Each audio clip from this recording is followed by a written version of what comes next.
ಓಂ ಗಂ ಗಣಪತಯೇ ನಮಃ. ಹಾಯ್ ಹಲೋ ನಮಸ್ಕಾರ. Welcome to spiritual vibes YouTube channel. ವೈದಿಕ ಜ್ಯೋತಿಷ್ಯದ ಪ್ರಕಾರ 17 ವರ್ಷಗಳ ನಂತರ ಮಂಗಳ ಮತ್ತು ಯಮನ ಸಂಯೋಗದಿಂದಾಗಿ ಶೀಘ್ರದಲ್ಲೇ ದ್ವಾದಶ ದೃಷ್ಟಿ ಯೋಗವು ರೂಪುಗೊಳ್ಳಲಿದೆ. ಇದರಿಂದಾಗಿ ಕೆಲವು ರಾಶಿಗಳು ವಿಶೇಷ ಪ್ರಯೋಜನಗಳನ್ನು ಪಡೆಯಬಹುದು. ಇವರ ಸ್ಥಾನ ಮತ್ತು ಪ್ರತಿಷ್ಠೆ ಕೂಡ ಹೆಚ್ಚಾಗಲಿದೆ.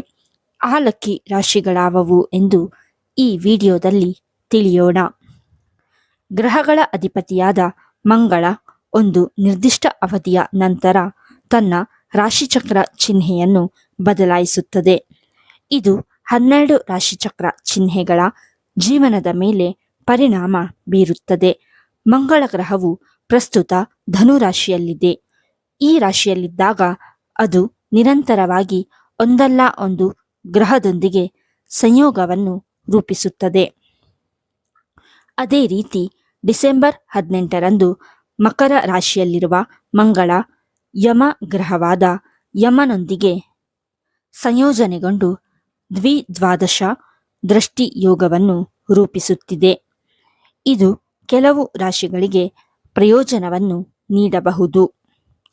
ಆದರೆ ಇತರರು ಜಾಗರೂಕರಾಗಿರಬೇಕು. ಮಂಗಳ ಮತ್ತು ಯಮನ ಸಂಯೋಗದಿಂದ ರೂಪುಗೊಂಡ ದ್ವಾದಶ ದೃಷ್ಟಿ ಯೋಗದಿಂದ ಯಾವ ರಾಶಿಚಕ್ರ ಚಿಹ್ನೆಗಳು ಅದೃಷ್ಟಶಾಲಿಯಾಗಿರಬಹುದು ಎಂದು ತಿಳಿದುಕೊಳ್ಳಲು ಈ ವಿಡಿಯೋವನ್ನು ತಪ್ಪದೆ ಕೊನೆಯವರೆಗೂ ನೋಡಿ. 1. ತುಲಾರಾಶಿ. ಮಂಗಳ ಮತ್ತು ಯಮನ 12ನೇ ಸಂಯೋಗವು ತುಲಾರಾಶಿಯಲ್ಲಿ ಜನಿಸಿದವರಿಗೆ ಪ್ರಯೋಜನಕಾರಿ ಆಗಬಹುದು. ಯಮ 4ನೇ ಮನೆಯಲ್ಲಿ ಮತ್ತು ಮಂಗಳ 3ನೇ ಮನೆಯಲ್ಲಿ ಇರಿಸಲ್ಪಟ್ಟಿದ್ದಾನೆ. ಪರಿಣಾಮವಾಗಿ ಈ ರಾಶಿಚಕ್ರ ಚಿಹ್ನೆಯ ಆತ್ಮವಿಶ್ವಾಸ ಮತ್ತು ಧೈರ್ಯವು ವೇಗವಾಗಿ ಹೆಚ್ಚಾಗಬಹುದು. ಪ್ರಗತಿಗೆ ಹೊಸ ಮಾರ್ಗಗಳು ತೆರೆದುಕೊಳ್ಳಬಹುದು. ನಿಮ್ಮ ವೃತ್ತಿ ಜೀವನಕ್ಕೆ ಸಂಬಂಧಿಸಿದಂತೆ ನಿಮಗೆ ಹೊಸ ಜವಾಬ್ದಾರಿಗಳನ್ನು ವಹಿಸಬಹುದು. ವಿದೇಶ ಪ್ರವಾಸ ಮಾಡುವ ಸಾಧ್ಯತೆಗಳು ಇವೆ. ನಿಮ್ಮ ಆರ್ಥಿಕ ಪರಿಸ್ಥಿತಿ ಉತ್ತಮವಾಗಿರುತ್ತದೆ ಮತ್ತು ಅದೃಷ್ಟವು ನಿಮಗೆ ಅನುಕೂಲಕರವಾಗಬಹುದು. ಜೀವನದಲ್ಲಿ ಸಂತೋಷ ಮತ್ತು ಶಾಂತಿ ಇರುತ್ತದೆ ಮತ್ತು ನೀವು ನಿಮ್ಮ ಕುಟುಂಬದೊಂದಿಗೆ ಗುಣಮಟ್ಟದ ಸಮಯವನ್ನು ಕಳೆಯುತ್ತೀರಿ. ಗೌರವ ಹೆಚ್ಚಾಗಬಹುದು. ನಿಮ್ಮ ಆರ್ಥಿಕ ಪರಿಸ್ಥಿತಿ ಉತ್ತಮವಾಗಿರುತ್ತದೆ. ನಿಮ್ಮ ಕೌಶಲ್ಯ ಮತ್ತು ಕಠಿಣ ಪರಿಶ್ರಮದ ಮೂಲಕ ನೀವು ಗಣನೀಯ ಲಾಭವನ್ನು ಗಳಿಸಬಹುದು. ನಿಮ್ಮ ವೈಯಕ್ತಿಕ ಜೀವನದಲ್ಲಿ ನಿಮ್ಮ ಸಂಗಾತಿಯೊಂದಿಗೆ ನೀವು ಉತ್ತಮ ಸಮಯವನ್ನು ಆನಂದಿಸುವಿರಿ. ನಿಮ್ಮ ಆರೋಗ್ಯವು ಉತ್ತಮವಾಗಿರುತ್ತದೆ. 2. ವೃಶ್ಚಿಕ ರಾಶಿ.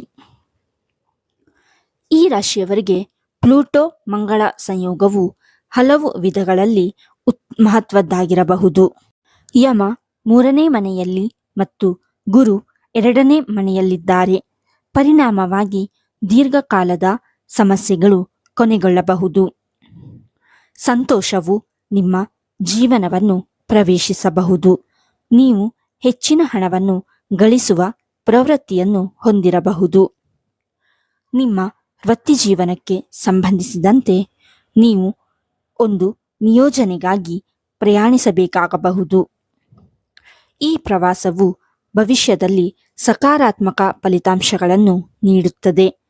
ಷೇರು ಮಾರುಕಟ್ಟೆ ಅಥವಾ ವ್ಯಾಪಾರದ ಮೂಲಕ ಗಮನಾರ್ಹ ಲಾಭವನ್ನು ಗಳಿಸಬಹುದು. ನಿಮ್ಮ ಆರ್ಥಿಕ ಪರಿಸ್ಥಿತಿ ಉತ್ತಮವಾಗಿರುತ್ತದೆ ಮತ್ತು ಆದಾಯದ ಹಲವು ಮಾರ್ಗಗಳು ತೆರೆದುಕೊಳ್ಳುತ್ತವೆ. ನಿಮ್ಮ ಸಂವಹನ ಕೌಶಲ್ಯಗಳು ಪರಿಣಾಮಕಾರಿಯಾಗಿರುತ್ತವೆ. 3. ಮಕರ ರಾಶಿ. ಮಕರ ರಾಶಿಗೆ ಮಂಗಳ ಯಮ ಸಂಯೋಗವು ಸಾಕಷ್ಟು ಪ್ರಯೋಜನಕಾರಿಯಾಗಿದೆ. ಯಮ ಲಗ್ನ ಮನೆಯಲ್ಲಿ ಮತ್ತು ಮಂಗಳ 12ನೇ ಮನೆಯಲ್ಲಿ ಇರಿಸಲ್ಪಟ್ಟಿದ್ದಾನೆ. ನಿಮ್ಮ ವೃತ್ತಿ ಜೀವನಕ್ಕೆ ಸಂಬಂಧಿಸಿದಂತೆ ವರ್ಗಾವಣೆಯ ಸಾಧ್ಯತೆಗಳಿವೆ. ನೀವು ಹೊಸ ಉದ್ಯೋಗದಲ್ಲಿ ಅನೇಕ ಅವಕಾಶಗಳನ್ನು ಕಾಣಬಹುದು. ನೀವು ವ್ಯವಹಾರದಿಂದ ಸಹ ಪ್ರಯೋಜನ ಪಡೆಯಬಹುದು. ನೀವು ನಿಮ್ಮ ಕೆಲಸವನ್ನು ಎಚ್ಚರಿಕೆಯಿಂದ ಯೋಜಿಸಿದರೆ ನೀವು ಯಶಸ್ಸನ್ನು ಸಾಧಿಸಬಹುದು. ನಿಮ್ಮ ಆರ್ಥಿಕ ಪರಿಸ್ಥಿತಿ ಉತ್ತಮವಾಗಿರುತ್ತದೆ. ನಿಮ್ಮ ಕುಟುಂಬದೊಂದಿಗೆ ನೀವು ಗುಣಮಟ್ಟದ ಸಮಯವನ್ನು ಕಳೆಯುತ್ತೀರಿ. ಈ ವಿಡಿಯೋ ನಿಮಗೆ ಇಷ್ಟವಾಗಿದ್ದಲ್ಲಿ ಲೈಕ್ ಮಾಡಿ, ಶೇರ್ ಮಾಡಿ ಮತ್ತು ಕಮೆಂಟ್ ಮಾಡಿ. ಹಾಗೆಯೇ ಇನ್ನೂ ಹೆಚ್ಚಿನ ವಿಡಿಯೋಗಳಿಗಾಗಿ ನಮ್ಮ ಚಾನಲನ್ನು ಸಬ್ಸ್ಕ್ರೈಬ್ ಮಾಡಿ. ಧನ್ಯವಾದಗಳು.